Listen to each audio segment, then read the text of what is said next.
Good afternoon, I'm Isaiah Jacob. Last night, the Chicago Bears rallied back once again to defeat the Green Bay Packers. Chicago trailed 21-6 at the start of the fourth quarter before scoring 25 points in the final frame to beat the Packers 31-27. The number 2 seeded Bears were down 21-3 at halftime. In the afternoon window, Matthew Stafford led the Rams to a 34-33 victory with a 7-play, 71-yard drive that ended with a 19-yard touchdown pass with just 44 seconds left to give the Rams the win. Some more wildcard games are in action today. At 1 p.m., Buffalo travels to Jacksonville to take on the Jaguars. At 4:30, Philadelphia hosts the San Francisco 49ers. And then your nightcap, it's the Chargers traveling to New England to take on the Patriots at 8:15. Buckeye Hoops is back in action this evening versus Washington for the second half of their West Coast trip. Tip-off is at 6 p.m. Breaking sports news when it happens on The Fan, Ohio sports destination. Live and local, it's time for Fan Sports Sunday. If the weekend is a big desert for sports talk, think of this show as an oasis. Yes, here we go. Come drink from our pool of hot takes as you quench your thirst with. I thought I was going somewhere, but I'm not. So let's just start the show. The show is starting. Fan Sports Sunday. Cole Bartemes, Ryan Baker, Zeke J on the board. Appreciate you tuning in wherever you are throughout the metro area or the great beyond. We thank you. Baker, this is the first time we have co-hosted a show together since when? I don't know. It's been a while. It was a particular day on the calendar that stood out for you and for Isaiah. It was important to you guys because you have a team in common that you guys root for, that I do not root for. It was the dawn of a new day, and that day is already quickly over. When it was a Sunday, I will give you that. We were basically a post-game show for something. So this is obviously is this the Browns? This is the Browns. With the Browns. This is the Browns. Was this the day of Shador? No, but you're close. What about Deshaun? Was it Deshaun? Nope, but keep going because they had a lot of quarterbacks this year. A lot. It must have been Dylan Gabriel. The last time we Joe Flacco? Come on. No, hey, Baker got it. Ding, ding, ding. Dylan Ryan Gabriel, all right. The last time we co-hosted a show together was the terrible debut of Dylan Gabriel against the Vikings in whichever European city correct. that was. Yeah, that over in London or wherever they were. Who knows? And then, so somebody's career is ending today. That's all that we know. Because every time that you and I get together, a career starts and shortly ends. But we appreciate you guys tuning in. Now, hold on, real quick before we go too far. What is this Zeke J? I don't know about. What is this nickname? Oh, we talked about this last week. So when you add someone new to your contacts, you get the notification on Snapchat saying, hey, so-and-so from your contacts is on Snapchat. And so I remember, because we were trying to come up with nicknames for Isaiah, and but he kind of like told us that his nickname is the Prophet. He's like, yeah. I didn't soft launch that. Every time you tell this story, you make it sound like I was trying to call myself the Prophet. I did not go that way, I swear. That's not how I remember it, though. My memory's usually pretty good with this stuff. And I was like, at one point in time when I was in like 5th grade, someone called me that. But Isaiah the Prophet. Realistically, it was. I think I said something kind of just in passing, like, yeah, we need a nickname for you or something. He goes, yeah, the Prophet. No, and I'm that's like, not how it I'm like, that sounds not how it went. But at first I was like, that sounds pretty good. And then I'm like, wait a minute, you just gave us your nickname for you. That can't be right. I would never give myself a nickname. And then last week he said, well, some people call me Zeke just because that's a nickname for Isaiah. I'm like, you know what? That's a pretty good one. I like that. And then that reminded me that when I added Isaiah to my phone contacts, I got a notification from Snapchat saying your new contact Isaiah Jacob is on Snapchat, and Zeke was in his Snapchat username. So I'm like, you know what? There you go. So okay, I was confused. Prophet, I just Zeke, didn't know what this Zeke J was. So now that it pops in, yeah. Now that we've gone around and introduced ourselves to one another, we get the show started. All right, we are approaching, or not we're approaching, we are, I guess, at the very beginning of a weird part of the calendar, and that is the part of Columbus Sports Radio where Buckeye football is no longer a thing. And that is a weird territory to be in, especially this year, where regardless of what you thought at the beginning of the season, it got to a point, especially after week 1 against Texas right away, where back-to-back national championships became a thought. Hey, can you turn down your phone volume over there? Thank you very much. But back-to-back national championships initially became a thought. And then as the season went on, it was really starting to look like Ohio State was going to be the runaway favorite. And they were the standalone number 1 favorite, according to a lot of the gambling odds throughout the season.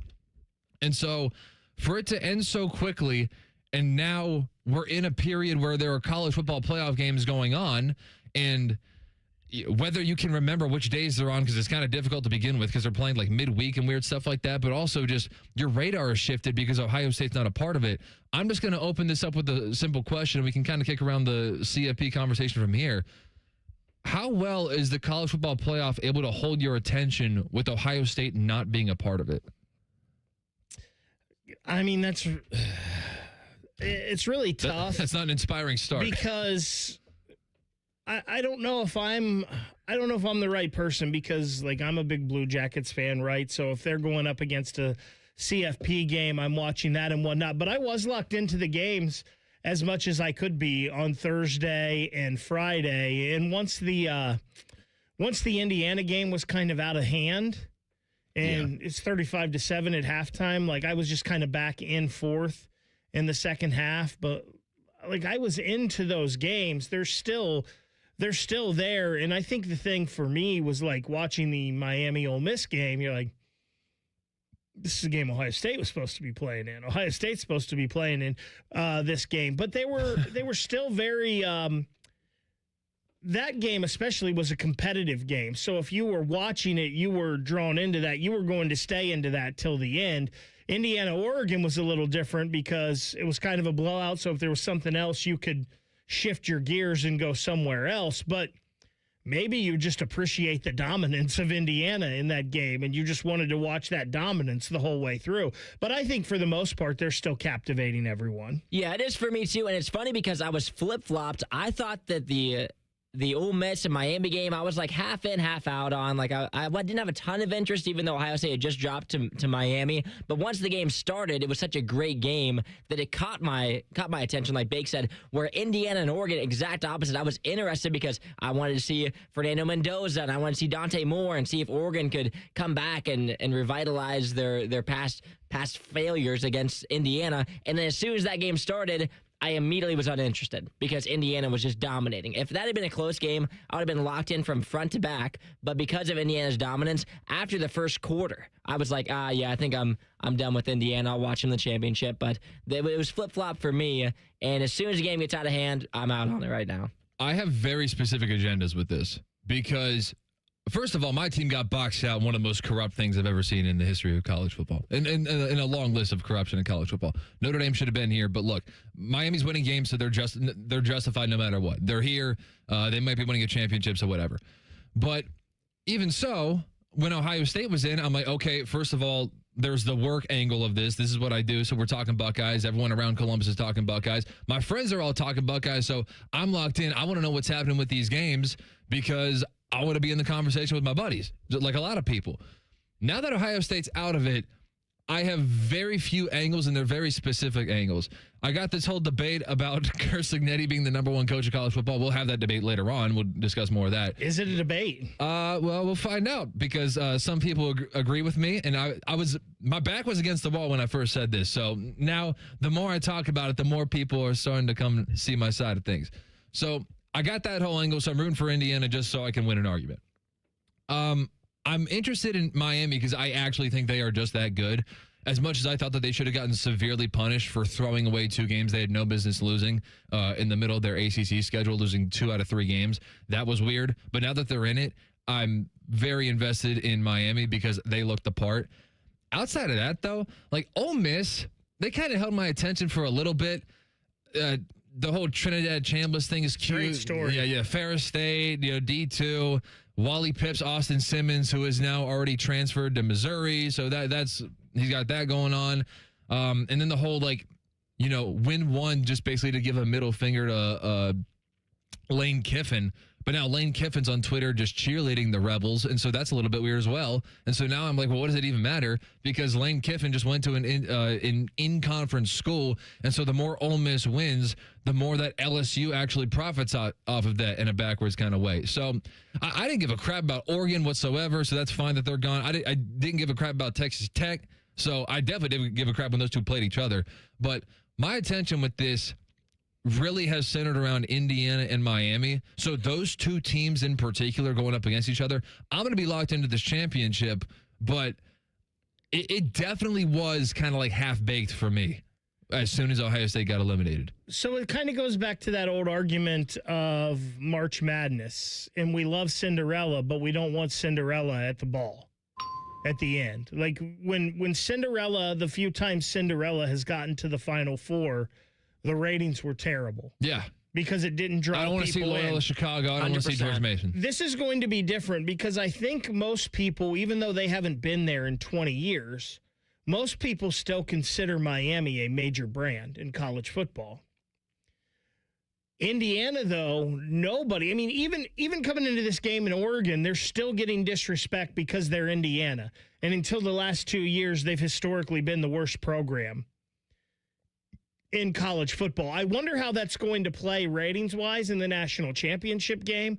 I wonder how that's going to play ratings-wise in the semifinals, because I don't think we've got the numbers for that yet. The numbers in the round before in the quarterfinals were through the roof. Like the Miami game, the Miami, Ohio State, the Indiana game, like all the numbers were huge for those games.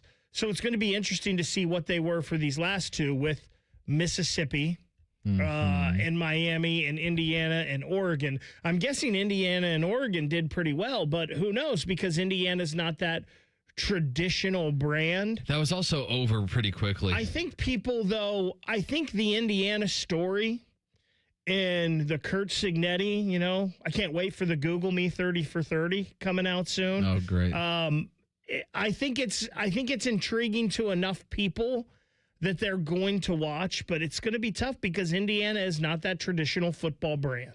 You said one of my least favorite phrases in all of sports talk, which is the whole, I can't wait for the 30 for 30. You're watching the 30 for 30. It's happening right now. Tune in Monday next week. It'll be there. Indiana, Miami, it'll be there. We're watching the 30 for 30 right now. I can't stand that phrase, but whatever. That was a throwaway line. But the 30 for 30, we are kind of watching it now, but how many of us were watching last year? How many of us are watching 30 for 30s anymore? How about that? So I think if it's a good enough one, you're going to watch Sigs. Hell yeah, I will. Because I actually like him because he's cocky, but he wins. Cocky is cool when you win. When you lose, you look like an idiot. Conor McGregor. I've been saying it for a while. Exactly. All right. Now, understand this, though. Life is a whole lot different when you aren't playing in a national championship. I'll explain next. Fan Sports Sunday on The Fan. Big Voice Guy here to remind you that you're listening to The Fan, Ohio sports destination. Okay, thanks. I have 3 more seconds. Bye-bye. Career changers, including veterans and active duty service members. Your transition starts here. Go from GI to IT in a matter of months. Become a certified cyber warrior with training at My Computer Career. Cybersecurity specialists are in high demand, offering IT pros great opportunities and a rewarding lifestyle while protecting our people, liberty, and treasured institutions from cyber threats. Deploy your career in IT today at mycomputercareer.edu/CWP, an elite CompTIA certification partner. VA education benefits are available to those who qualify. Get Eco. When your drain is clogged, our drain team will clear it for just $93. If we can't clear it, it's free. And we guarantee it will stay clear for at least a year, or we'll clear it again for free. Get Eco. Go to geteco.com. It's been a real journey since 2014 when I first had my injury. I realized that my home was just not working for me and that it was time to ask for help. Homes for Our Troops is really giving me my life back. The shower allows me to go in and turn around with my chair, pull down storage racks, automated door systems, hours of my morning given back to me. Adaptive sports are a huge part of my life, a huge part of my healing journey as well. Homes for Our Troops helped with making sure that I had a home gym so that I can continue to train.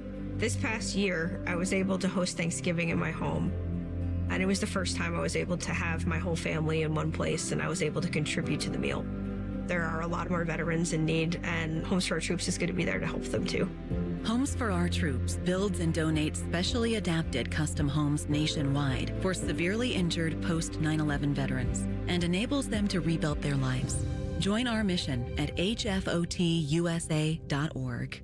Around the world, Children International and friends like you are giving children in poverty a chance to grow and thrive, to be healthy, to succeed in school, and achieve great things. How do we do it? In the best way possible, by helping ensure access to healthcare, nutrition, and educational opportunities. And most importantly, by empowering youths and their families to get out of poverty and into employment through life skills, computer, and job training. The very tools they need to break the cycle of poverty and build futures full of promise. Because every child deserves a chance to realize their full and best potential. Learn more about how Children International is empowering children and families by going to children.org today. That's children.org. Holiday shopping is fun, but those credit card balances aren't merry. Transfer them to a new Kemba Visa and enjoy 0% APR for 18 months on balances transferred in the first 90 days. Apply at Kemba.org and put more of your money toward debt, not interest. Offer ends March 31st, 2026. Restrictions apply. Variable rate product. Equal opportunity lender. New year, new you, new truck from Germain Toyota of Columbus. And the deals are built tough. Drive home the all-new 2026 Toyota Tacoma with 2.99% financing for up to 48 months. Need more muscle? The 2026 Toyota Tundra delivers with 2.99% financing for up to 72 months, or take $3,000 in customer cash. Germain Toyota has the truck and the deal you've been waiting for. Shop today at Germain Toyota of Columbus, where selection, value, and trust come standard. Germain Toyota on the corner of I-70 and Bryce Road. We asked parents who adopted teens to share their journey. Nathan has taught me to embrace the moment. Age-wise, I'm in my late 60s. I'm old enough to be his grandfather. Will he be embarrassed to acknowledge me as his dad? I think the most important thing we can do is let them know that they're safe, that they're valued and cared for and loved, and that they're important. I knew I wanted to be adopted by him because of how he taught me to be the person who I am today. And it's coming from a dad that didn't expect to become a dad. And I feel very proud to be his son. That was what he needed, and he was what I needed. Every day is full of new opportunities. That's what it's been about, realizing the simple things that it takes to make such a huge difference in these kids' lives. Learn about adopting a teen from foster care at adoptuskids.org. Brought to you by Adopt US Kids, the U.S. Department of Health and Human Services, and the Ad Council. My advisor at Plant Moran Wealth Management knows my definition of wealthy: restoring classic cars. You tinker under the hood, put the keys in the ignition, and then the moment of truth. There's nothing like it. You have your own personal definition of wealthy. Plant Moran Wealth Management knows it takes a personal approach to get you there. Experience the difference with Plant Moran Wealth Management. Book a consultation today. The Jackets are back at Nationwide for a battle with the Flames. Live fan coverage starts Tuesday night at 6:30. Sponsored by Atlas Butler Heating and Cooling. Proud to be your flagship home of the Columbus Blue Jackets. The Fan. Fan weather. From the Logan AC and Heat Services Weather Center. It'll be blustery throughout the day with wind gusts up to 30 miles per hour possible, with temperatures dipping into the 20s this afternoon. Overnight will be in the mid-20s, but Monday will be a warmer day with sunshine and highs near 40. I'm meteorologist Mike Joyce on 97.1 The Fan. Matty Ice has a large tattoo on his calf of LeBron eating a lion. I have nothing else to say. Rockman and Ice. Weekdays from noon to 3. The Fan. We firmly believe it's appropriate to tailgate before a youth soccer game. You're listening to Fan Sports Sunday. Yeah, you are. Cole Bartemes, Ryan Baker, Isaiah Jacob is your trio for the day. We're taking you all the way up to 12:30. We got a whole lot of sports that will air throughout the day. We're taking you up to, I believe, Bills-Jaguars is the first NFL game. So we got playoff football going all day long on the Fan, on Fan 2. So we'll break that all down a little bit later in the show. I wanted to get to one more thing. I thought about inviting him in here, but first of all, I didn't realize that we had an hour and a half long show today because I was kind of planning for a 3-hour show, and then was kind of thrilled to find out, hey, we only have an hour and a half. That's cool. Less to do. Get to the football. Right. But then I'm like, first of all, we don't have the time for it because he probably won't get in here till later. Speaking of Adam King, by the way. But on top of that, he will be joining Ice and Joshua Perry tomorrow. JP's going to be hanging out with us on Rothman and Ice. And so poor Joshua Perry's going to have his first experience of trying to do radio with Adam King. So we'll keep that fresh for that. But I did see. Now, I'm not naming names, okay? I'm going to play the Adam King game. and many others. I have sources, and I don't reveal my sources. But somebody inside these walls of this building, I will not say who, sent me a tweet of Adams that I did not see prior, and who knows if my algorithm would have put it in front of me. I don't know. But I did not see it prior, but it was his tweet from last night that actually, credit to him, I guess, got a ton of traction, but he was kind of playing Buckeye defense attorney, you know? And so he had a tweet that featured 2 screenshots. It was the screenshot of Jaden Fielding literally mid-motion of kicking a field goal with the score of Indiana 13, Ohio State 10. So basically saying if Jaden Fielding just made that field goal, it would have been a tie game, and then maybe the Buckeyes win the Big Ten championship. And then he also attaches a screenshot midway through the fourth quarter of the Miami game where Ohio State has the football only down 17-14. And so if you only looked at those screenshots, you would say, okay, this has the tone of a tweet that someone's trying to make the argument of like Ohio State was like right there on the doorstep of still playing football, whether it be the Indiana game or the Miami game. And so that's just the initial reaction. Then you actually read the text above it. And in my Adam King voice in my head, I read this as, hey guys, maybe instead of Ohio State's 2 losses being a disaster of an ending and an embarrassment, maybe they just played 2 great teams. The fourth quarter games had their flaws and came up just short. Disappointing, absolutely, but maybe they were one of the best teams all year. Boo-hoo. Who wants to hear that right now? Okay, so apparently a lot of people is the answer to that question because a lot of people were retweeting it. A lot of people were liking it, so we got a lot of traction there.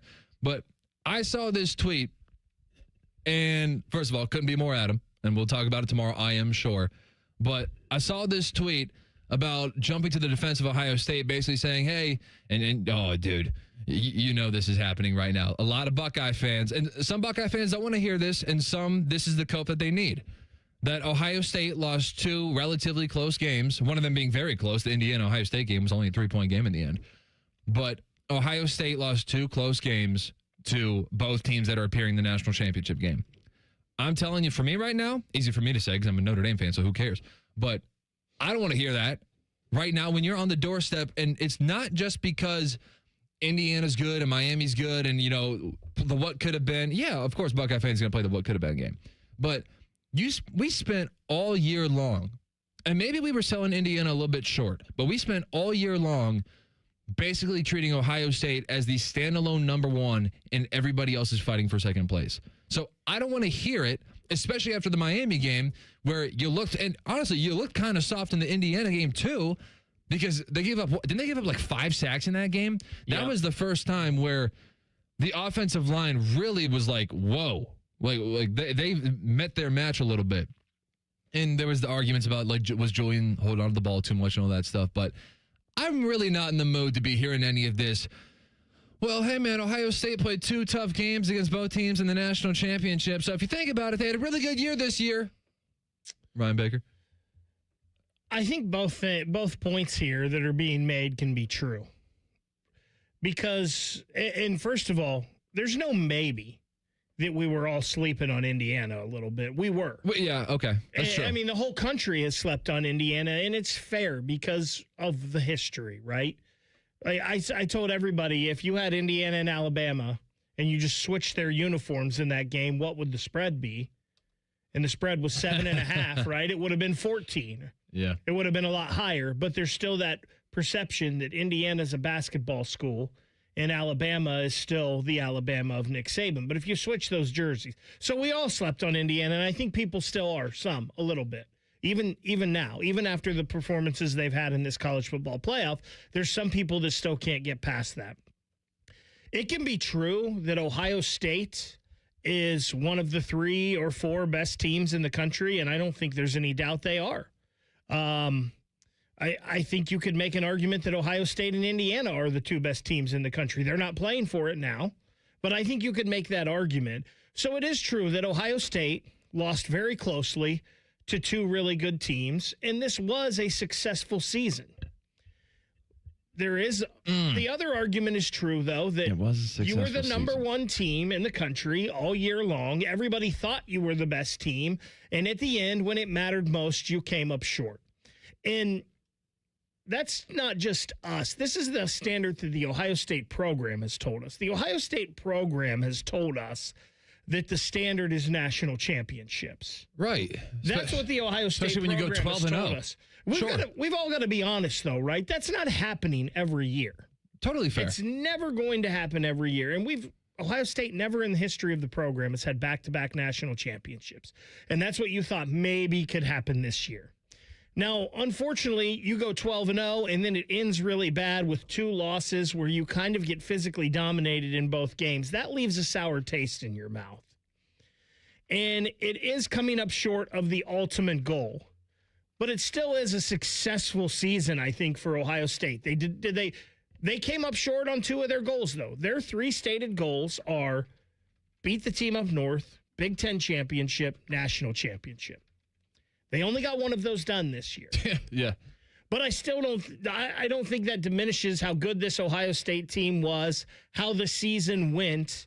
And who knows, this season could have went a lot of ways, right? You were replacing 8 starters on defense. That's the interesting thing about it. And this is the funny way, depending on who you are and what argument you want to make, you can move the goalposts of the argument based on whether you use preseason expectations versus in-season expectations. Because I'm with you. 1,000%. So the preseason expectations for Ohio State, I thought I was giving them a little grace because you were breaking in a new quarterback and you were losing starters everywhere. When you had that draft where 4 first-round picks and a bunch of early second-round picks, I'm watching that draft thinking, man, you got a lot to replace. And you know what? They're going to have to do that next year again because they had a lot of guys this year play more impressively than I thought they were. So I totally agree with you.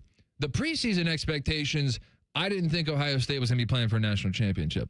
But I do think, and, Adams quote and tweet like disaster of an ending and embarrassment. I think it's only an embarrassment in the sense that you got like physically beat. And that is like somewhat embarrassing in football is when you just get pummeled like that. But it's the shifting of the expectations. The in-season expectations did not match the preseason expectations because I think Ohio State ended up being better than we thought they were. And because of that, that's where in order to if you want to just win an argument, if you want to combat somebody who says this was a disappointing season, you can just immediately shift back to the preseason expectations. Well, before the season, man, we didn't think that they were going to be here anyway. And then the other person on the other side can say, yeah, but once we saw them through week 6, 7, 8, and 9, we knew how good they were. Now we were expecting them to win a championship. And you can just have 2 people arguing just different sets of expectations the entire time. And that's how they can both like jockey for leadership in this debate. You know what I mean? For sure. Absolutely. And there's also a shifting of expectations that's going to come with college football, I believe, because Indiana has a chance to do something right now that I don't know if is ever going to happen again. And that's an undefeated season in college football and a national championship, because this is moving closer and closer to an NFL model all the time. The depth of teams is going to be tested now with this transfer portal and everybody wanting to get paid, and the balance of power is going to be shifted around, and there's going to be more good players out there for everyone. So it's going to be different, and that's going to change your expectations in a few years, right? Because you're going to have teams with 3 losses, maybe 4 at some point, playing for national championships, and it's gross, and I hate it, but that's just the reality that we've got to come to expect. And again, there's no part of me that thinks Ohio State's season this year is disappointing, but it is. You call it a success? It is disappointing, though, when you go 12-0 and then you lose the last 2 like that. That is. Well, it sounds like there's a part of you that think that's a disappointment. But overall, the season was a success for Ohio State, to me. Again, it depends on the perception. We could do this all day long. But there is a huge debate going around the offices. And depending on who you are, you might agree with me, you might not. I would love to get both of your opinions. That debate is coming up next. Stick around, Fan Sports Sunday. Get ready for the college football playoff with a $9.99 haircut coupon from Great Clips. Kick off your game day look with convenient online check-in and the Great Clips app. The skilled stylists at Great Clip Salons will save your haircut details in clip notes. And with a $9.99 haircut coupon, you'll score elite savings too. Visit greatclips.com/football to get a $9.99 haircut coupon. But hurry, offer ends soon. Great Clips, official sponsor of the College Football Playoff. Valid only at participating U.S. salons. Terms apply. Wesley Financial Group is not a law firm. Chuck McDowell here with Wesley Financial Group. My 78-year-old friend Linda called me yesterday. She bought a $40,000 timeshare in Nashville. She was told it was a great investment and that he would personally book all her vacations. All lies. She called our sales rep, Chris, the next morning at 4:57 a.m. to cancel, and she was told it was too late. You had your chance yesterday. Another lie. She has 10 days in Tennessee. I am in a war with the timeshare industry because people keep buying their lies, and they don't want me to help you. If you need a timeshare, I'm sure one of the 3,500 people that call my office weekly would love to give you one of theirs. Or go online and pay $1 for it. But stop paying $40,000 for lies. It's time to stop the insanity. Don't wait another day. Call Wesley now for your free timeshare exit kit. 800-474-1818. That's 800-474-1818. 800-474-1818. It's the biggest sale of the year, the Right Rug Flooring Clearance Sale. Save on thousands of in-stock styles, including carpet starting at 35 cents a square foot. Luxury vinyl starts at 43 cents a square foot. Hardwood and laminate start at 99 cents. Prices are material only. Unbelievable deals on beautiful quality floors. Next day installation and 24-month special financing available with approved credit. Hurry, the Right Rug Flooring Clearance Sale ends January 25th.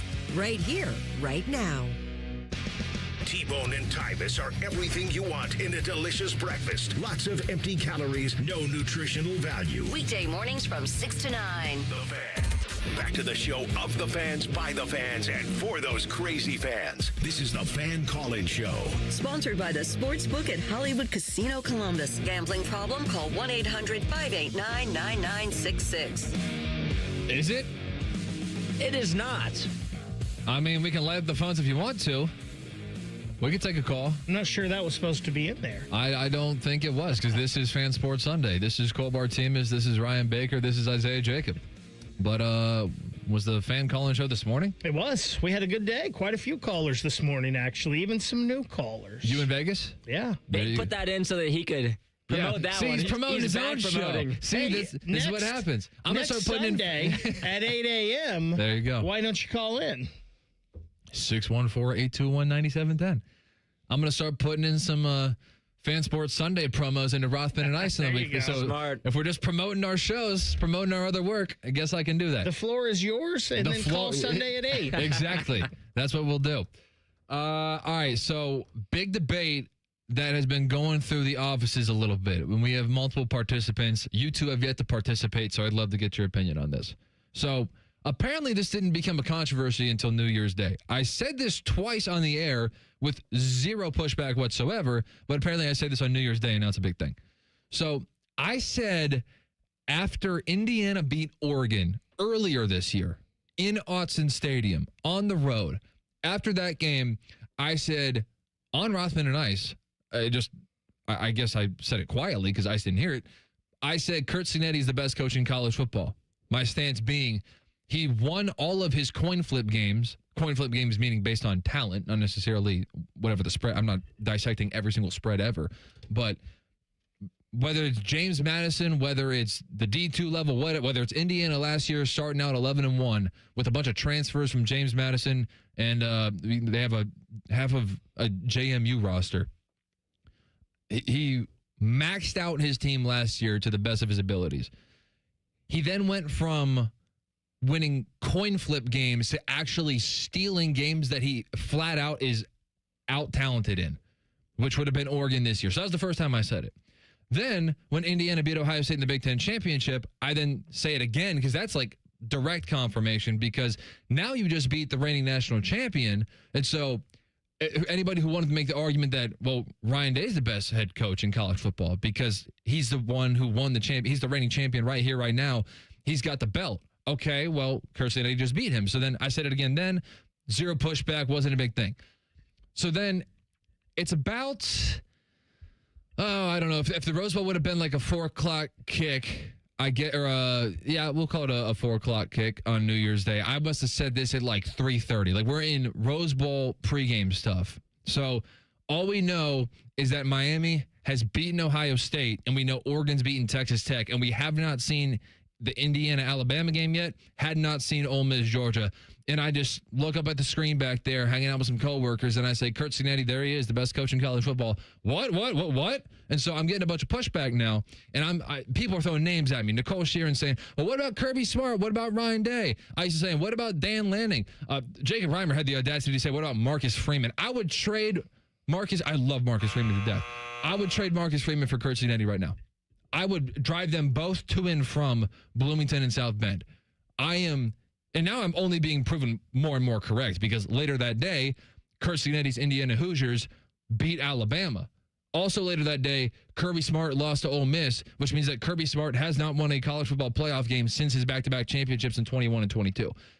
And now we know also that Alabama just ran roughshod on Oregon, so that denounces Ice's Dan Lanning take. So it's only working more and more in my favor since, which is why I got this whole Indiana agenda right now, just for the sake of this argument. But where did it land with you initially? Baker, you've been a little bit favorable to this, so I think I have an idea. But where did it land with you two just when you hear it, Kurt Cignetti, best coach in college football? So if I would have heard it back the first time you said it, when they beat Oregon, I would have said no way. Who would you have said? I probably would have said Kirby Smart or Ryan Day. I think those are the two. They both have national championships. Dabo obviously has two, but I don't think he's there anymore. I think he's proven. I think he's proven that it's, at least in this era of college football, this new era, that it's not there for him. Now I think there's an argument, and I do think Cignetti is going to win a national championship, so he's going to be right in there, right, with the Kirby Smarts and the Ryan Days. This is, without a doubt, the greatest coaching job any of us have ever seen. And maybe in sports, period, with this turnaround that he has done with Indiana, taking an Indiana team that was the worst in college football into not only one, but two college football playoff appearances in back-to-back years, and now probably a national championship. He's definitely playing for it. We know that. I still, and this is not me being all Buckeye Homer, because I'm not that guy usually. I still think, as of right now, I would take Ryan Day over him, because I think Ryan Day and Ohio State, I think they do just about everything perfect. Now, can you question some game day coaching? Oh, and people do. Sure you can. And if you want to go latest on the field, Cignetti beat him head-to-head on the field in the Big Ten championship game. But I think for the most part, the way Ohio State has handled the portal, and that may have to change, right? Because the portal may have to be different now than it ever has. And it may be portal recruiting, not high school recruiting, that matters moving forward until there's some rules or guidelines or parameters on all of this. I still think I would take Ryan Day in the Ohio State program right now. But if you want to say Kurt Cignetti's the best, I'm not going to argue with you. There's not going to be that much pushback, because I think the job he's done and is doing right now, and this isn't just in Indiana, like he won at James Madison and these other places too along the way. Now, he may not have the... That still matters. He played in a national championship game in the bowl whatever it is, the bowl championship series. When I say best coach in college football, I'm not going just off resume. I'm being which coach, if all else was held equal, if you had the exact same, and some of our coworkers did not want to hear this argument. I thought that was foolish of them. But if all else is held equal, if you have the exact same opponent across from you, if you have the exact same roster, which coach do you want? Kurt Cignetti wins games and steals games like no other. He doesn't blow games. He doesn't have bad Saturdays. And you got to love the confidence and Ryan swagger, Day, really, right? primarily, and the way he coaches with that. Yeah. I thought that was something that was interesting on our Bishop and Friends. We have, just like you guys do for your show, we have a group chat. When I saw Dan Lanning walk out of the tunnel for that game, I knew they were done because he didn't have confidence. His demeanor was He off. looked like he was peeing down his leg right then. Like he did not look. I hated his body language, and I sent a text to Bo and Reeser right then. And I was like, I do not love Lanning's body language right now. He did not look like a confident coach. Kurt Cignetti always looks like a confident coach. He just has that swagger. And listen, it sucks. Like when they lost to Ohio State last year, and you have that confidence and that swagger and that attitude, when you lose that way, people come at you, right? Mm-hmm. For sure. But gosh, when you're winning and he wins more often than he loses, it's a good thing to have. And I was reading an article the other day that Adam Rittenberg wrote, and it was talking about how there's not like a huge player personnel department at IU. And Cignetti talked about at Big Ten Media Days how he said, I'm the head coach and the GM, which I think is something interesting, too, stating that as the head coach, because then that falls back on you. Like, not every head coach is willing to say, I'm the GM, I'm the one bringing in these guys. Because at that point, when those players come in, if they aren't fantastic, it's going to be another thing that's held over your head. But if he's handpicking these players and bringing them in, and we've seen how well they played this year, that's kind of another feather to his cap. Like, he's doing a lot over there. A lot of the resources Ohio State has, Indiana probably doesn't have. And so that's another thing that for him, he's overcoming that challenge as well. Quick, name a player in Indiana not named Fernando Mendoza. D'Angelo Pons. Okay. Surratt. There we go. We don't even know his first name. Doesn't matter. Elijah. Okay, point being, if we all sat here and tried to name Indiana's roster, we'd run out of names very quickly. You know the MVP of the Rose Bowl. Pat Coogan, yes. How about that? His MVP of the Rose Bowl was somebody who was a backup at Notre Dame, and that's why I transferred. Unbelievable. Craig on the YouTube chat says, I'm arguing that Cignetti is buying his wins, especially when he's recruiting the 30th ranked class. Get back to me when IU recruits a top 10 class. Craig, fine, you're making the argument that he doesn't have good players. Craig, if you keep that mentality, you're going to lose in college football because they're all buying their rosters right now. Texas Tech bought their roster to get to the college. Ohio State has spent a lot of money on rosters, and guess what? The transfer portal, unfortunately, is the way to go now. Get 22-year-old guys to play against, high school football recruiting is going to go by the wayside a little bit here unless it's a Jeremiah Smith type player. Why are you going to give money to some unproven kid that you don't know what they're going to turn out when you could go give money to a kid that's proven it on the college football field? Exactly. All right, These are the things we've got to change in our mindsets as Buckeye fans. And we're not saying it's right either. It's the world that we live in. I don't 100%. like it. I hate it. Yeah, exactly. And it's just the world we live in. Like, we'd love to develop players. We'd love to keep them in Ohio State all 4 years. We all love it that way. But that's not really the world anymore. Exactly, because when you have a lot of competition, they want to go play elsewhere. That's just how it goes. All right, I have a couple more thoughts on this, and we got the NFL going. We are at the halfway point of this show. We got you till 12:30. Stick around. Fan Sports Sunday. Wake up with the Fan. Eat lunch with the Fan. Go to bed with the Fan. Dream about the Fan. Then change your sheets. Gross. Ew, you guys are gross, but stick around in case I don't find anyone else. The Fan. Get ego. Hey, Aaron, you know how it seems like everything just moves faster nowadays? You mean like technology and all those crazy inventions? Well, our furnace repair buyback program means you can slow down and take your time deciding what to do. Get ego. We act fast so you can plan slowly. You're right, Jerry. If your furnace fails in the dead of winter, call us. We'll be right there to fix it the day you call. Boom. We're there. It's fixed. Get ego.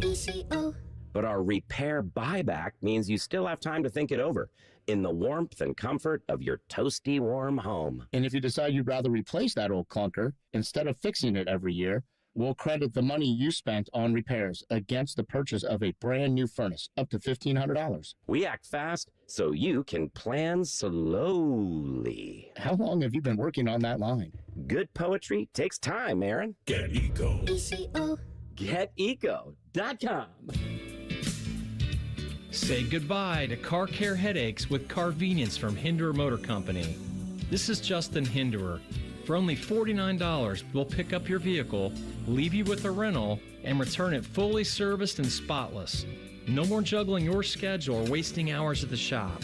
Carvenience lets you focus on what matters while we take care of all the rest, making life easier. Schedule your service today at HindererMotorCompany.com. My mom is a veteran and she was injured in the line of duty. I hurt my leg in a training accident when she was only 2 years old. She had 7 different surgeries over the span of 9 years, and there were tons of complications. I couldn't be the mom my kids needed me to be.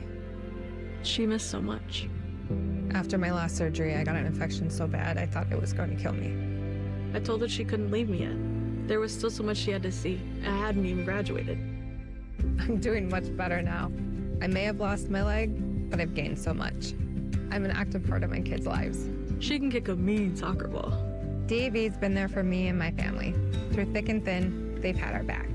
Every year, DAV helps more than 1 million veterans like Sandy get the health and disability benefits they've earned so they can achieve victories great and small. My victory is getting my life back. I got my joy back. We got our mom back, thanks to DAV. Support more victories for veterans. Go to DAV.org. Bet365 is paying out before the final whistle. Check out Bet365's unrivaled early payout offer. When you bet on a team to win and they take a 17-point lead, you get paid no matter the final score. Forget the final whistle and start counting that cash. Hold up. You get early payout on parlays, too. Download the app and see why it's never ordinary at Bet365. Gambling problem? Call 1-800-GAMBLER. 21 plus only. Must be physically located in Ohio. T&Cs apply. Great Lakes Hyundai. The savings are so good. Don't start the new year with the same old ride. Right now, score low lease payments on all 2026 models, like $149 a month for a brand new Elantra or $159 for a new Sonata. Hurry in and kick off the new year right. Columbus or Dublin or glakeshyundai.com. With proof credit $39.95 down plus tax, title, and fees. 2-year lease with 10K miles per year. New Hyundais come equipped with owner assurance and America's best warranty. A 10-year, 100,000-mile powertrain coverage. Ends 2/2. Save a good deal more during the Meijer Dollar Deal Sale, January 7th through the 20th. Shop the entire store and choose from hundreds of items, all $1 each. Fill your basket with favorites like Kraft macaroni and cheese, sparkling ice, sparkling water, select varieties of seedless cucumbers, and Meijer facial tissue. The Meijer Dollar Deal Sale. That's the good life, a good deal better. And don't forget to stop by the Meijer Pharmacy for your flu shot. Available today while you shop. Exclusions apply. See Meijer.com for details. You know what hope is?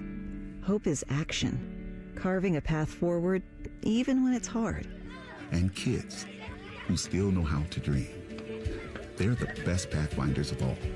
So at Child Fund, hope means helping millions of children living in poverty worldwide to grow up healthy, educated, skilled, and so all those good things can come true for them. Safe. And that means safe at home, safe at school, and safe online. Hope means walking this path together, all of us. Because when we work together, we can do so much more. That's right. Hope includes you. Child Fund, because we need each other. To learn how Child Fund works with children in 23 countries to help them achieve their full potential, visit childfund.org. That's childfund.org. Love football, love wings? Put those bad boys together and you get Austin and Byrne live at Roosters. Presented by Bryant Heating and Cooling. Large amounts of football and all the donkey sauce you can handle. Mondays on the Fans YouTube channel. Enjoy all the football this weekend, but remember to join us for Reaction Monday. Sponsored by the Roofing Guys. The Fan. Coffee? These guys don't need coffee. They're jacked on life. And Buckeye football. You're listening to Fan Sports Sunday. Bartemes, Ryan Baker, Isaiah Jacob. Was I correct that all three of us are in agreement on the Cignetti thing? I know that Baker and I are. Correct. Okay. As we continue to hear terrible points from both our coworkers and the YouTube chat. We appreciate you all tuning in. By the way, we are on YouTube. I do love the YouTube chat because get the I love instant them too. feedback. I interact with them all the time, but doesn't mean all their points are great. We've got one here from Hard Hat Buckeye who said Sig saw this coming. He must be Nostradamus because he was way ahead of the game when it came to the new portal era. I will say, he wasn't. Coming from James Madison, well, he kind of was. They've been doing this, but coming from James Madison, this is what he knew, right? If you have a good player at James Madison, they're not going to be on James Madison the next year, right? They're going to go to a bigger school. A bigger school is going to come, and they're going to take them away. So he kind of had to do this at James Madison to compete. He had to go find guys in the portal to replace his guys that were leaving. So Cignetti kind of learned this on a lower level when you had to do it out of necessity, and now it's the way you had success and you did it, so keep doing it at Indiana. Yeah, but Kurt Cignetti did invent the concept that when a coach leaves, some of his players follow him, and that players in the transfer portal prioritize coaches that they're familiar with. Like, everybody does that. For sure, but they did go get other people. Like this past year, they went and got Fernando Mendoza. Right. Curtis Rourke the year before wasn't one of his guys coming from James Madison. You mentioned Pat Coogan, who came over from Notre Dame. Because he didn't have a starting spot. It's just something Cignetti had to do at James Madison to survive. I agree with the James Madison stuff, too, because it's different when you're at a smaller school and you watch players come in their freshman year that probably aren't all-stars. Like, they're not going to OSU and being able to be a starter, but they see them develop through the 4 years to where, I mean, who would have imagined that a team full of JMU players would be playing for the national championship? It's because they develop for 4 years, and by the time they're a senior, maybe they can play at a higher level. And so he saw those guys that were diamonds in the rough develop for 4 years, bring them to a program where they can be on a higher level and be able to perform. And that's something, too, that when he was down there, he's constantly getting sniped. All of his best players are leaving. And so he sees that year after year. And then so once he went to IU and had a little bit of a bigger stage to be able to say, hey, do you want to come play for me? He immediately hit the transfer portal hard.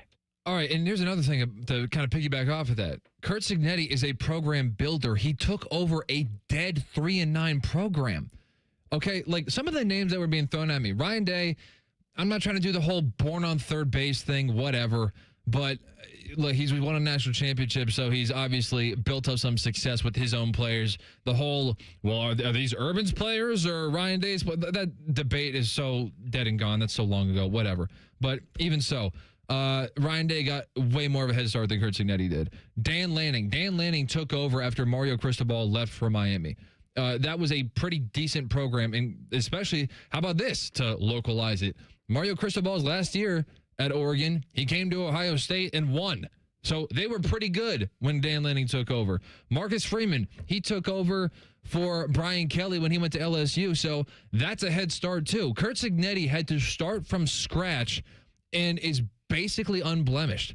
I don't think Kurt Cignetti's lost a game where you felt like his team shouldn't have lost that game. The game against Ohio State last year, they were so out-talented. They were so out-talented against Notre Dame last year, and they were probably out-talented in some of the games that he was winning last year. But this year, he's a program builder, and he's also a trend bucker, too. He's the only coach, and we only have a sample size of 8 because this has only been going on for 2 years, but with the bye in the college football playoffs, there's only been one coach who has survived the bye, him. Okay? And I also have this principle that when two teams that are similar play each other a second time, I always pick whoever lost the first one. Just as like a course correction to, like a law of averages sort of thing.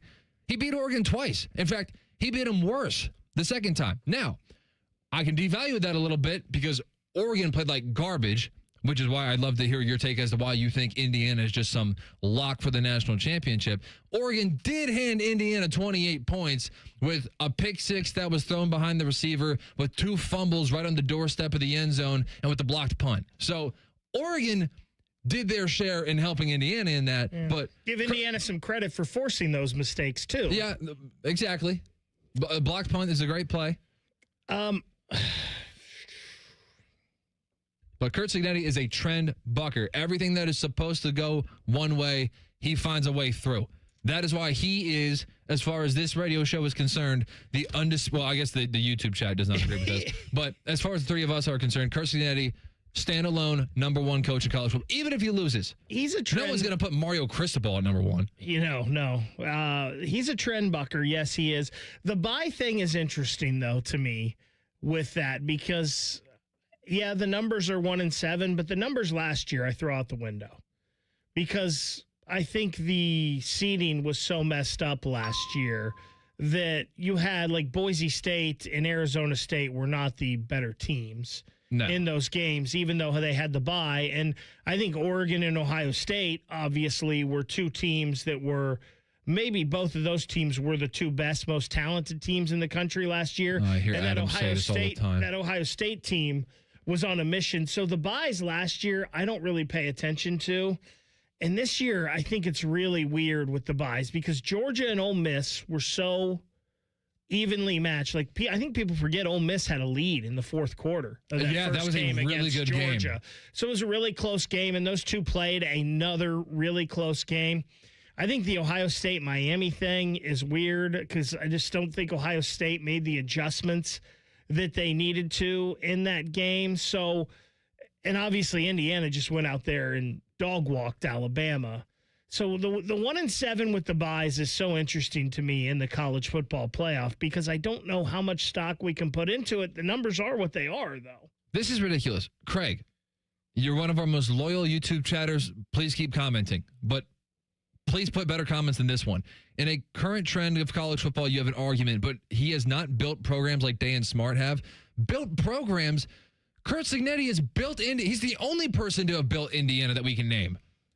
But I will say, maybe on his point, maybe he means the time. Like, I mean, it has been a short time, short sample size. And so maybe in that point, I mean, obviously Day has had a longer tenure of bringing in players year in, year out. And so if I was to go to Craig's defense, I would say it's the short time period. Cignetti has been incredible. If he does it for 5 years, it's going to be undoubted he's the best coach in college football. But I still contend that his James Madison resume counts. All that stuff counts as a head coach because based on the competition that he was playing, he was still dominating that league. And so you get a little bit of a head start if you're Ryan Day or if you're Dan Lanning, where you're one of these guys who is a high-profile coordinator who then takes over a program that is already built to a certain level, so you have a much higher starting point. And this is the argument that some of our coworkers didn't want to hear, but I'm saying in this argument, all else is held equal. Whoever you're playing against is held equal, and whoever your roster is held equal. And I would take Kurt Cignetti because he's not going to lose the games. I will give you this with the James Madison. He should get credit for that, and excuse me for not knowing James Madison, what they had before Cignetti and what they left him. But Cignetti brought what he built at James Madison with him to Indiana. He brought a lot of those players with him that were 11-1 the year before, and he knew they were good players. He brought them with them to Indiana in that culture, and that's one of the reasons I think it worked so well for him right away, whereas a guy like Dion goes to Colorado, and he flips his roster with the transfer portal. Yeah, but they weren't all the same system. Like Cignetti brought the guys who were all playing under him at James Madison with him to there at Indiana. Well, there are some people out there who want Kurt Cignetti to coach the Browns. Who is going to coach the Browns next year? Oh, boy. I know Browns fans want John Harbaugh, but does he want you back? Let's find out together next. Fan Sports Sunday and the Fan. No hot takes, no dancing, plenty of stupid. Bishop and Friends. Weekdays from 9 to noon. The Fan, Ohio sports destination. It's a new year. Ready for a fresh start or career reboot? At My Computer Career, prep for a more recession-resistant future in the high-demand fields of IT, cybersecurity, in months, not years, including AI. Whether you're starting out or switching careers, no prior training is needed. Attend school online from home or on campus. Go to mycomputercareer.edu to take the free career evaluation today. mycomputercareer.edu, an Elite CompTIA certification partner. Financial aid is available to those who qualify, including VA benefits. Would you enjoy watching a football game if the officials were paid a bonus for every flag they threw? Or a basketball game where the refs got paid for every foul they called? Okay, how about hiring a furnace and AC company that pays its technicians by the number of parts they can sell you? Hi, this is Dennis, president of Care Heating and Cooling, and today, this is how many companies operate. They call it performance pay, and it rewards technicians by paying them more for billing you more. Why is this bad? Because it abuses your trust in a technician to be treated fairly and honestly. At Care, we've been family-owned for 31 years and have always paid our technicians by the hour for repairs. We'll show you exactly what needs to be fixed and why, and give you our low upfront cost before we start. And unlike other companies, our technicians will never be rewarded for throwing more flags. Our Central Ohio-based staff is here for you 7 days a week. Care Heating and Cooling. Book an appointment online at careheatingandcooling.com or call us at 1-800-COOLING. When you need a company you can trust. You served behind the desk. You served in combat. You did 4 years and got out. You were drafted. You gave 20 years. You gave exactly what your country needed. And so did you. When you raised your hand and swore an oath to your country, when you put your name on a dotted line, you became part of only 1% of Americans who did the same. You are a veteran. You are a veteran. You are a veteran. Because no matter when, where, or how you served, you made a sacrifice for your country, and you deserve support.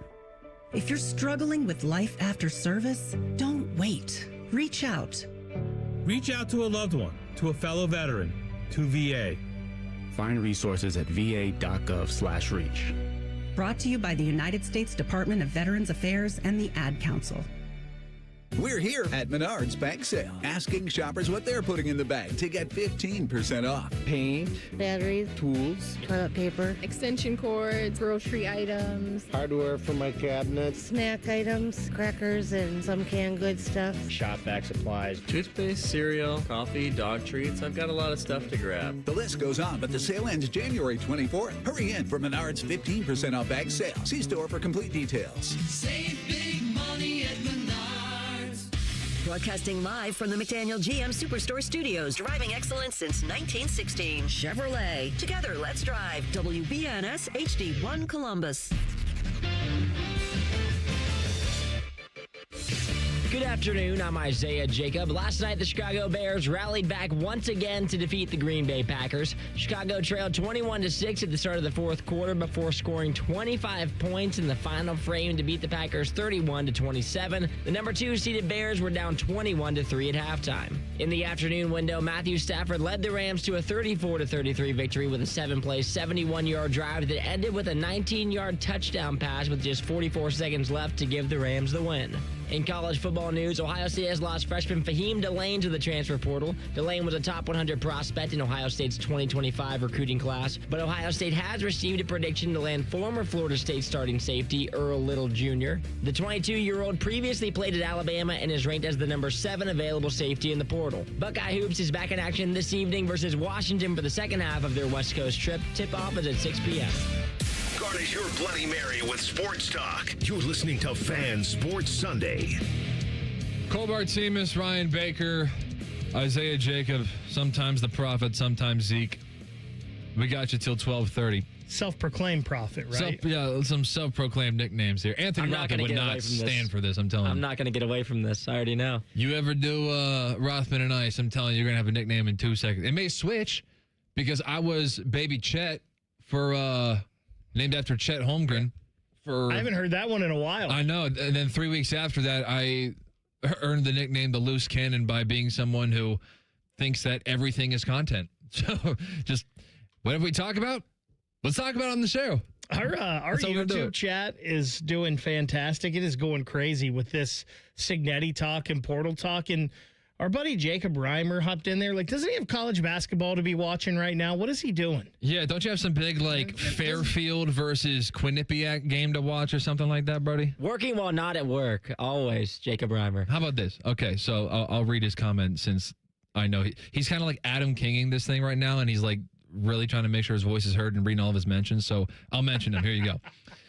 Since you rudely decided to leave out my reasoning for Marcus Freeman and Kalen DeBoer, who honestly was better for this argument. Yes, it was. I did not mention that he also brought up Kalen DeBoer, but we'll talk about that in a second.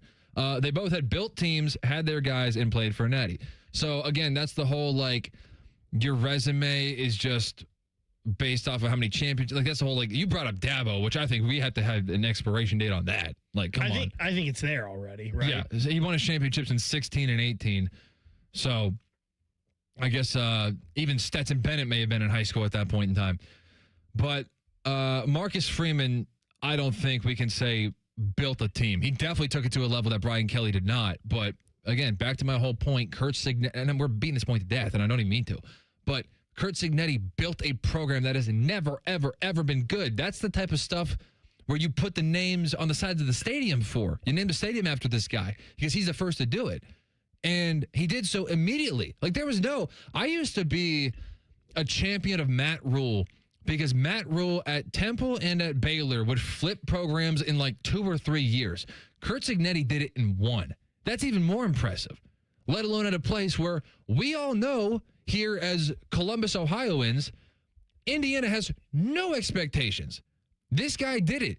And whatever NIL you want to say, because, you think Indiana's not paying any players? I bet you we can chicken or the egg this conversation and say, well, do you think donors cared about donating money to IU football before he got there? So I think he deserves all the credit in the world. And I'm not saying that there aren't other good coaches. Ryan Day is also a good coach. Kirby Smart's also a good coach. Dan Lanning's also a good coach. I like those guys. I love Kurt Cignetti. Is Kurt Cignetti arrogant? Yes, he is. But arrogance is only cool if you're really good and back up everything you say. And he kind of has done that, so he gets a pass. All right, if he's doing Google me and then he goes 4-8, guess what? You look like a loser. You say Google me, you go 11-1 at a team that was 3-9 last year. You know what? You're pretty cool. Is it arrogance or confidence? Because there's like a fine line there, right? With arrogance and cocky and confidence. And maybe he has a little bit of cockiness to him. But I don't know any successful person that doesn't have a little bit of confidence and belief in themselves, right? Every coach should have confidence, or else why are you taking the field? He has supreme belief in himself, and obviously we're looking at the results. He should. Okay, so there has been discussion amongst Browns fans. This was a brief discussion. I don't think it was ever that serious about, so the Browns consider Kurt Cignetti, or would an NFL team, should the Raiders consider Kurt Cignetti? With all the NFL head coaching vacancies, and we'll talk about the playoffs a little bit later. But where do the Browns stand in their head coaching search? Here's what I got for you. The list of names who they have already interviewed, they have interviewed both of their coordinators, Tommy Rees and Jim Schwartz. That would be a meteoric rise in Tommy Rees's career to go from quarterback coach at Notre Dame to OC at Notre Dame to OC at Bama to, I guess it would have been tight ends coach at the Browns. So, like, every single year, he's accelerating in his career. I don't think he's getting the head coaching job. Jim Schwartz would be a retread because he was with the Lions previously, I mean, way back when. You've also interviewed Dan Pitcher, who is the OC of the Bengals. This is a very lazy way of looking at it, but with Zach Taylor being a Sean McVay disciple, I kind of just assume that Zach Taylor kind of runs the show over there on the offense. Could be wrong about that, but that's just... Yeah, Dan Pitcher was not calling plays. Well, there you go. It was Zach Taylor.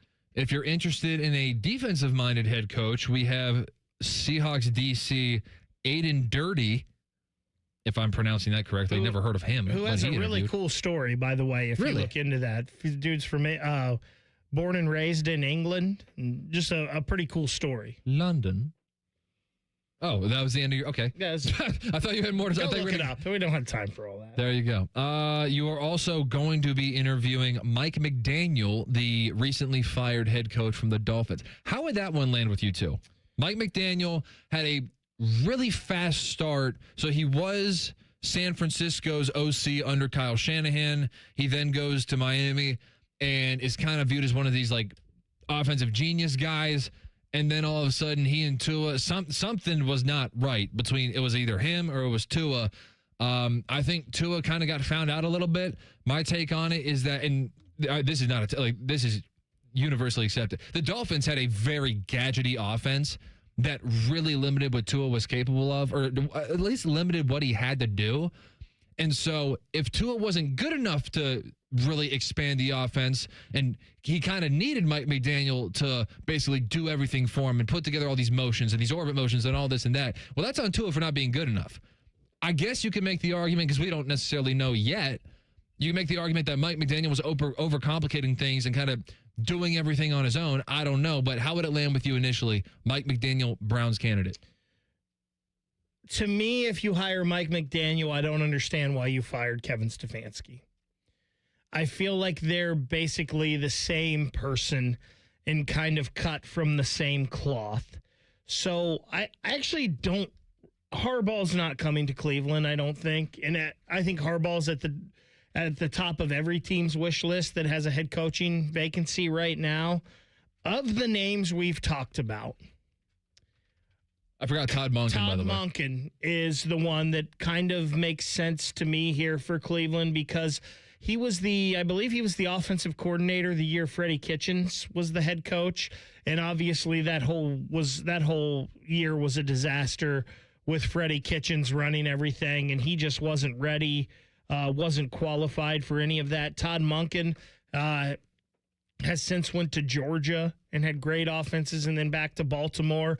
And Lamar maybe had his best year ever with Monken. So I think Todd Monken is an interesting one. The Jim Schwartz thing, I wasn't all about, and Jim Schwartz obviously failed his first time at head coaching, and there's a lot of guys that fail their first time and then get a job again and come back and do really well. Robert Saleh's got like 4 interviews. And I'm surprised he hasn't had one set up with the Browns yet. I thought for sure that the Browns would be in on Robert Saleh. But I think that with Schwartz, when I saw how many of the defensive players came out and said they would love to have Schwartz as the head coach, that kind of said something to me.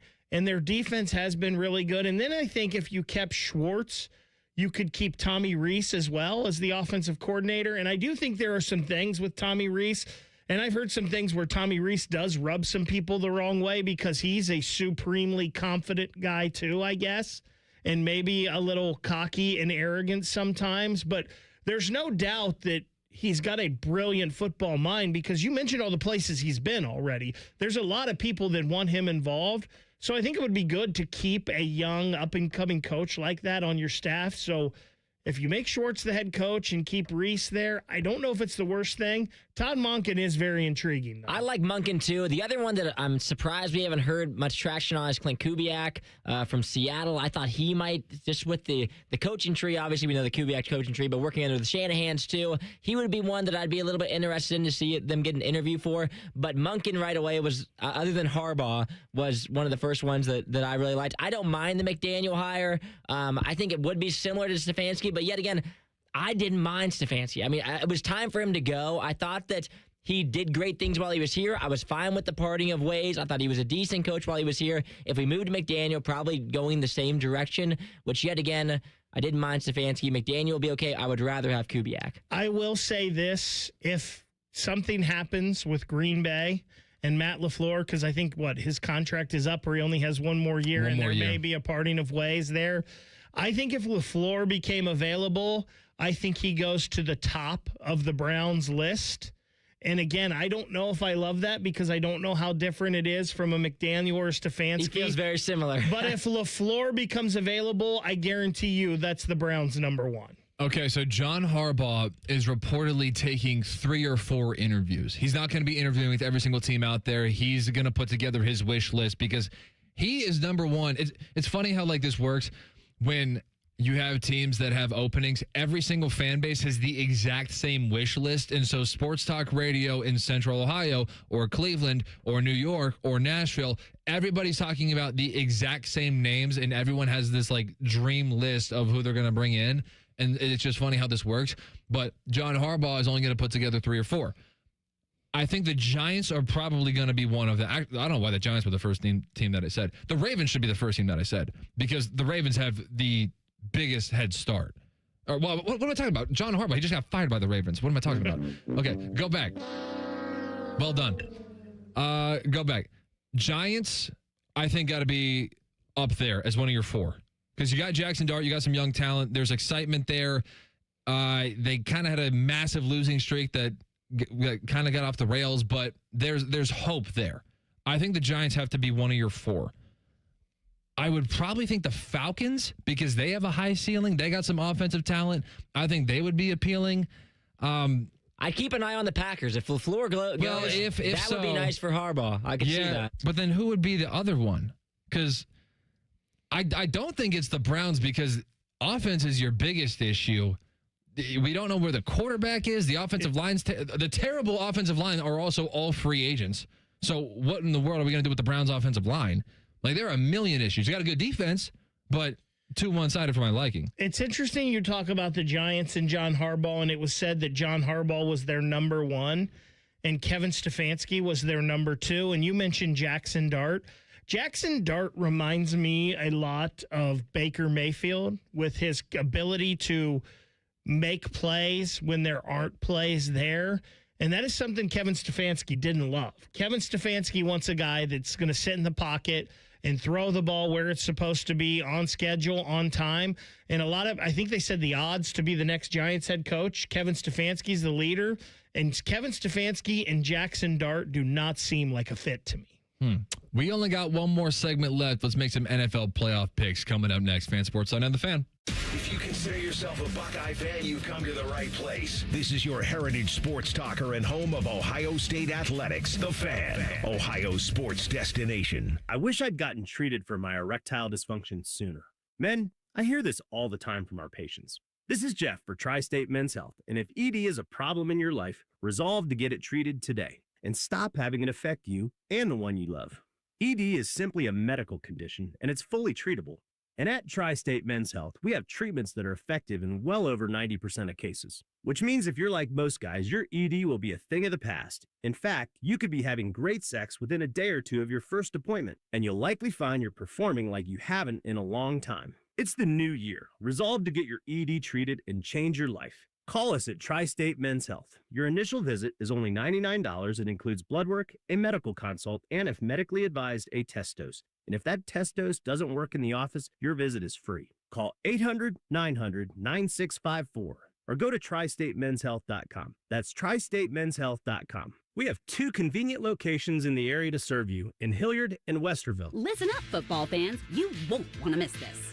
Right now, new Bet365 customers bet $5 and get $200 in bonus bets, win or lose. So you could turn that $200 into something bigger when you bet on money line, spread, totals, player props. $200 in bonus bets when new customers bet $5. I know where I'm going to bet from now on. Download the app today and see why it's never ordinary at Bet365.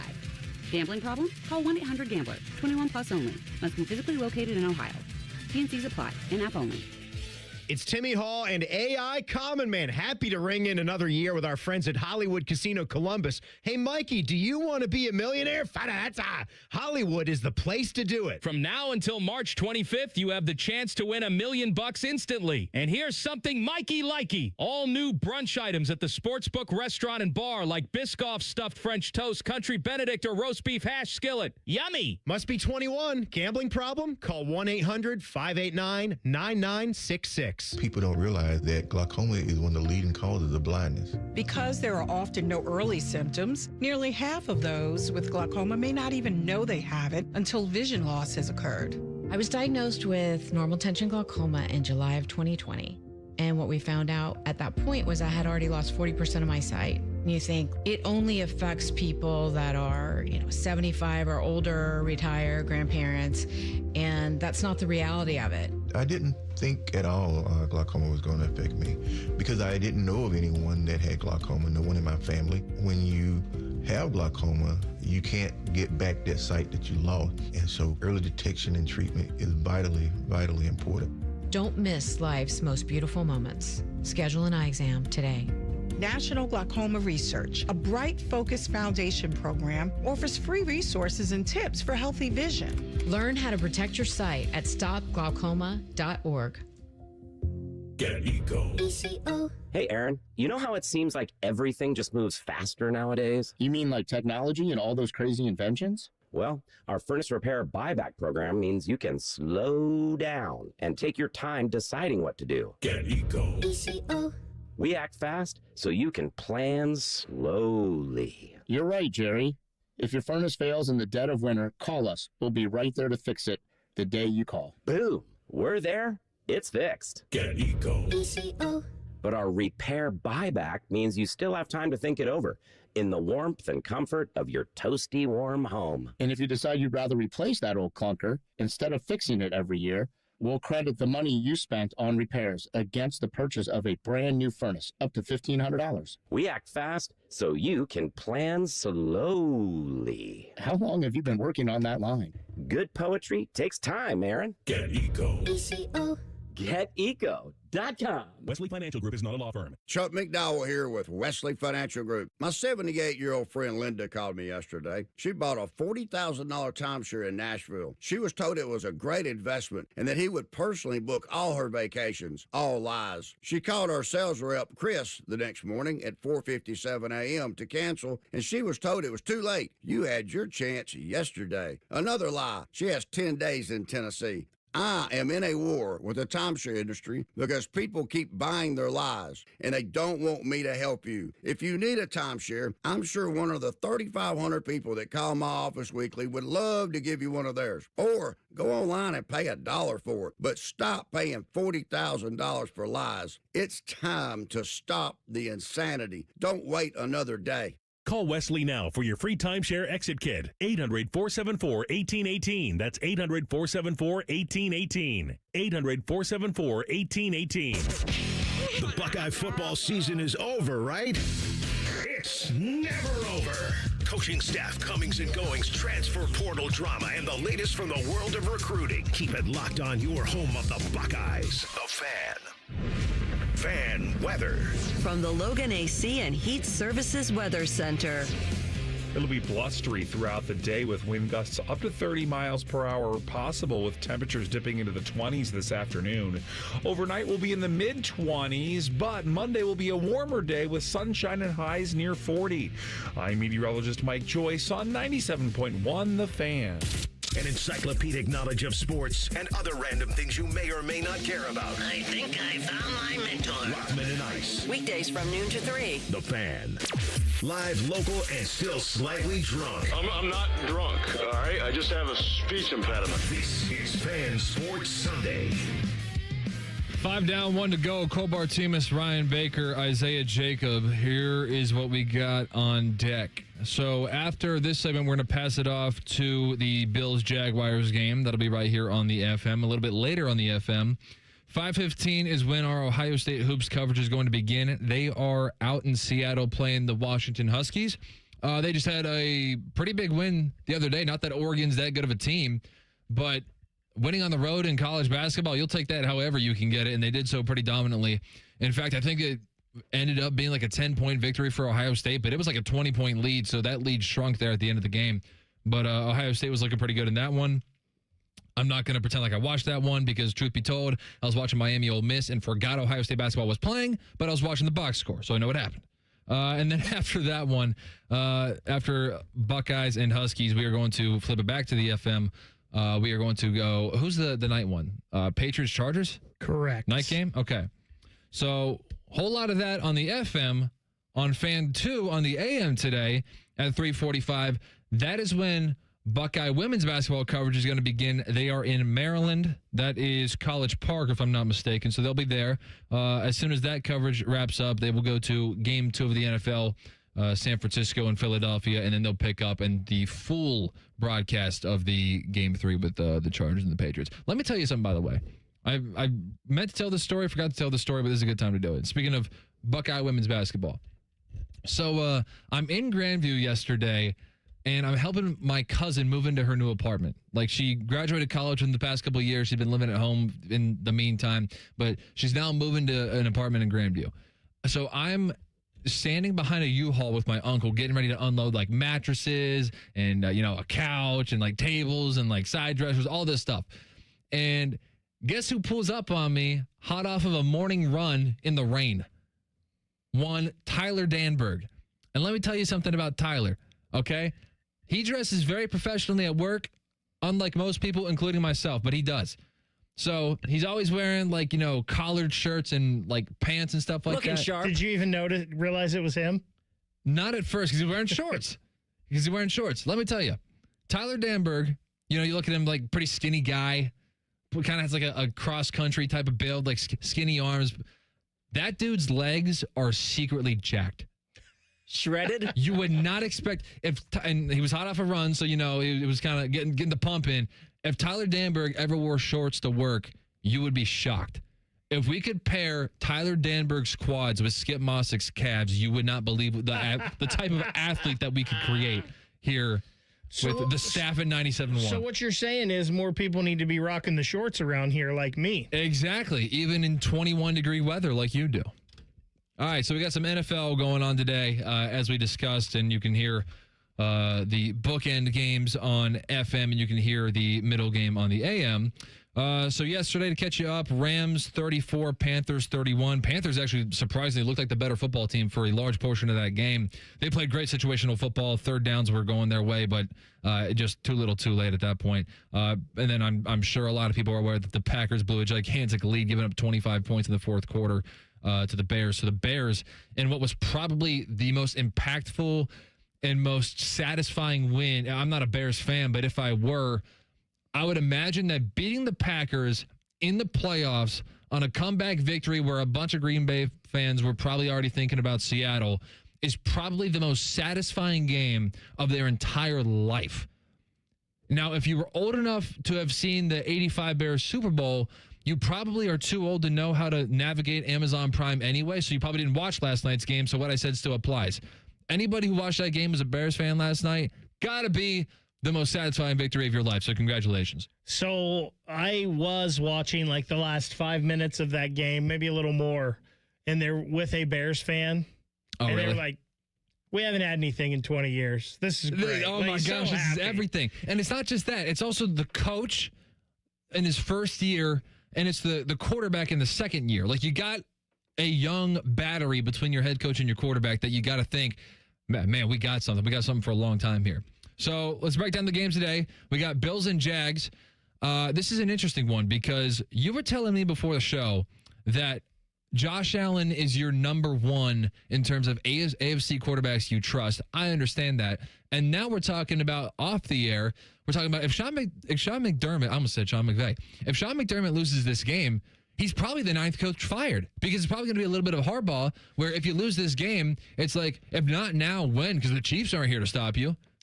So I don't say probably. I'll say probably. I'm not going to say probably, but I'm just wondering, especially with a guy like Harbaugh out there, if Buffalo would be like, we've had all these bites at the apple. There was no Kansas City and Mahomes this year. There was no Lamar. There was no Burrow in here. I just wonder if Buffalo might think we've gotten as far as we can get with Sean McDermott. There's a guy over here in John Harbaugh who's won a Super Bowl before, although it was a little while ago. Maybe if they would want to pivot and go to him. Now, if Harbaugh's not available or they don't think they could get him, I don't think there would be any point in doing that. I don't think there's any point in doing that anyway. So I think Sean McDermott's a pretty good coach, but I wonder if there would be that kind of thinking in Buffalo. Niners, Eagles. Eagles are a 6-point spread.